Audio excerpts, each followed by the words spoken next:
Mariette Eddy, handicapée physique, est étudiante en anglais à l'université Félix-Houphouët-Boigny de Cocody. Elle a de grands projets, mais est confrontée à plusieurs difficultés. Difficultés d'accès aux amphithéâtres. Elle est aussi sujette à des moqueries, une situation qu'elle vit difficilement. À l'école, en amphi, c'est un peu difficile de s'approcher des autres parce que tu ne sais pas comment ils vont percevoir ton handicap, comment est-ce qu'ils vont te prendre. En tant que femme, d'abord, il y a le regard des autres, la manière dont vous êtes perçue par la société, les moqueries. Innocent Kofi est malentendant et son handicap ne lui permet pas de prendre des notes comme le font ses amis bien portants. Il ne compte pas baisser les bras pour autant. Sur l'université, il y a des questions d'oratoire. Parler avec le professeur, souvent les professeurs parlent. C'est difficile pour nous de recevoir l'enseignement. Voilà, maintenant, pour avoir mon accessibilité, je préfère toujours étudier les livres. S'il y a un autre problème qui ne facilite pas la vie des étudiants handicapés, c'est bien les difficultés liées au transport. J'apprends le Baka de Yopougon à la Palmyre. Vraiment, c'est très difficile parce que je ne peux pas même arriver à l'heure à l'école.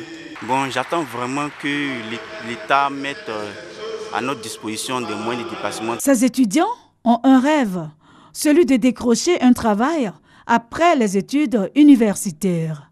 Un rêve difficile à réaliser. Après nos études, nous sommes confrontés aussi à des problèmes d'insertion socio-professionnelle. Ici, nous interpellons l'État de mettre en place une vraie politique d'insertion. Pas facile pour les étudiants handicapés de trouver un emploi.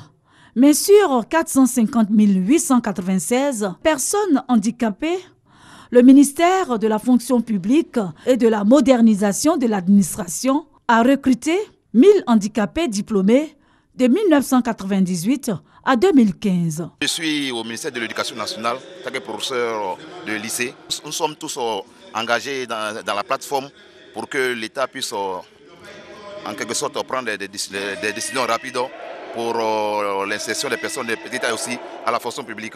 Ces préoccupations sont réelles. Au niveau des étudiants, je peux vous citer par exemple l'octroi des bourses d'études à tous les étudiants handicapés. L'État a fait des efforts dans ce sens.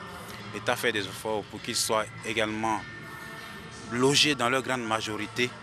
Nous sommes à environ 1000 étudiants que l'État a pu placer à la fonction publique et plusieurs autres qui ont été également formés par certaines agences. Ces personnes handicapées ont été insérées dans le tissu socio-professionnel après 37 ans de lutte menée par le groupement pour l'insertion des étudiants handicapés physiques de Côte d'Ivoire, JMC. La personne handicapée est vue sous un autre angle.